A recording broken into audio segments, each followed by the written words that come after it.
Hello there and welcome to another one of these Lexical Lab 1 minute English videos. If you like this video, make sure you subscribe to our YouTube channel and check out our website www.lexicallab.com to find out more about our online courses. One of the strange things about being a teacher trainer, a course book writer, is how often I'm expected to work for free.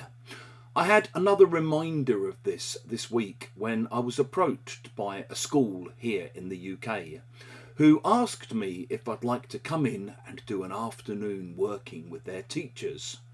I asked if it was a paid gig, to which they replied, well, we can't go that far, but we will cover all of your expenses so you won't end up out of pocket.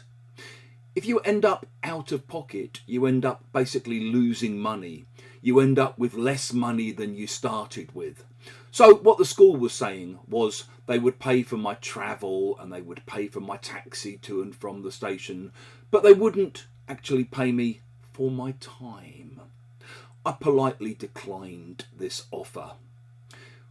Other ways of using out of pocket, maybe, for example, a friend of yours talks you into investing in what they claim is some hot new crypto scheme.